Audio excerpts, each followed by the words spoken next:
Hello friend welcome back to my channel Afsana किचेने सबाइके welcome. तो चले एसेछि नतून एकटा रेसिपि निये। तो आज के खूब सेमाई खेते इচ্ছে करछिलो और घरेर तैरी सेमाई किन्तु खेते बेश भालो लागे। तो रान्नाघरे गिये देखी जे घरेर तैरी सेमाई नेই, तो सेई जोन्नो आमी कि करलाम प्रथमे सेमाईटा तैरी करे निलाम। तो तार जोन्नो आमी प्रथमे এই মেশিনটা দিয়ে সেমাইটা করব, তার জন্য সেট করে নিলাম। আর এইদিকে ময়দা নিয়েছি 2 কেজি। ময়দাটাকে নরমাল পানি দিয়ে একটা ডো করে নিয়েছি। তো ডোটা করে নেওয়ার পর হাতে করে গোল গোল করে নিয়েছি যাতে আমার দিতে সুবিধা হয়। তারপরে এই জায়গাটাতে আমি দিলাম। তো একটু হাতে করে মানে আঙুলে করে একটু টিপে টিপে দিতে হবে। আর এই যে নিচে দিয়ে পুরো সেমাইটা বেরোবে। তো দেখুন দেখতে কতটা সুন্দর লাগছে। দেখতে যতটা সুন্দর লাগছে কাজটা কিন্তু ততটাও সহজ নয়। তো এই যে তারপরে যখনই এমন একটু বড় হয়ে যাবে আর হাত দিয়ে কেটে নিতে হবে, তারপরে রোদে শুকাতে হবে। তো রোদে শুকানোর জন্য এখানে আমি একটা দড়ি বেঁধে নিয়েছি। তো তারপরে এখন আমি রোদে শুকাতে দিয়েছি আর এটা বিছিয়ে দিয়েছি, কারণ নিচে যেটা পড়বে সেটা যাতে মেঝেতে না পড়ে।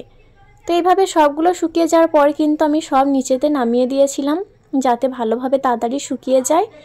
তো সেমাইটা যখন তৈরি করছিলাম তখন মাকে বলতে খুব ইচ্ছা করছিল যে মা দেখো তোমার মেয়ে কত বড় হয়ে গেছে আর নিজের হাতে সেমাই তৈরি করে শ্বশুর বাড়ির সবাইকে খাওয়াচ্ছে।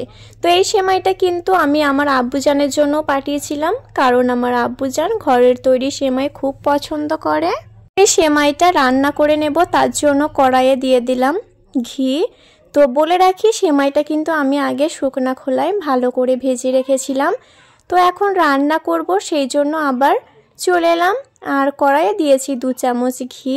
আর এখন ভাজা সেমাইটা কড়াইয়ের মধ্যে দিয়ে দিলাম।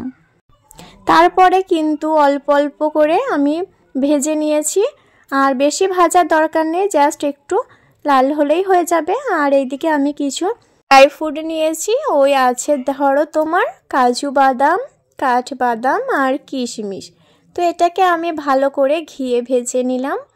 তো এই বাদামগুলো দিলে কিন্তু খুবই ভালো লাগে খেতে। তো তারপরে আমি দুধ গরম করতে বসিয়ে দিয়েছি। এখানে কিন্তু পুরো 1 লিটার দুধ আছে আর পুরো সেমাইটা কিন্তু এই দুধটা দিয়েই রান্না করব। তো এখন আমি দুধে দিয়ে দিলাম তেজপাতা।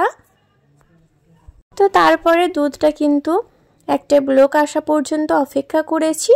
আর এখন কিন্তু আমি দিয়ে দিলাম চিনি। তো মিষ্টিটা আপনারা আপনাদের পছন্দ মতো বাড়িয়ে কমিয়ে দেবেন। তারপরে দিয়ে দিলাম লবণ স্বাদ অনুযায়ী। তো লবণটা না দিলে কিন্তু খেতে পারি না, অনেকজন আছে কিন্তু লবণটা অ্যাড করে না, কারণ যে যেটা পছন্দ করে আর কি। তো তারপরে এখন আমি ভেজে রাখা মানে ঘিয়ে যেটা সেমাই ভেজে রেখেছিলাম সেই সেমাইটা আমি এখন দিয়ে দিলাম। তো সব সেমাইগুলো এখন আমি দুধে দিয়ে দিলাম। আর এখানে কিন্তু দিয়ে দিলাম এলাচ থেতো করে। তো তারপরে এই যে এখন সেমাইটা রান্না হয়ে গেছে, মানে পুরো রান্নাটা কমপ্লিট হয়ে গেছে। সেমাইটাও ভালো করে সিদ্ধ হয়ে গেছে। আর এখন আমি একটা পাত্রে ঢেলে নিয়েছি আর উপর থেকে কিন্তু ভেজে রাখা ড্রাই ফ্রুটগুলো দিয়ে দিয়েছি। তো কেমন লাগলো আজকে আমার এই রেসিপিটা কমেন্টে কিন্তু অবশ্যই জানাবেন। যদি ভালো লেগে থাকে অবশ্যই একটা লাইক করবেন। যারা নতুন তারা ইউটিউব থেকে দেখলে সাবস্ক্রাইব করবেন আর ফেসবুক থেকে দেখলে ফলো করবেন। তো ভালো থাকবেন সবাই, আল্লাহ হাফেজ।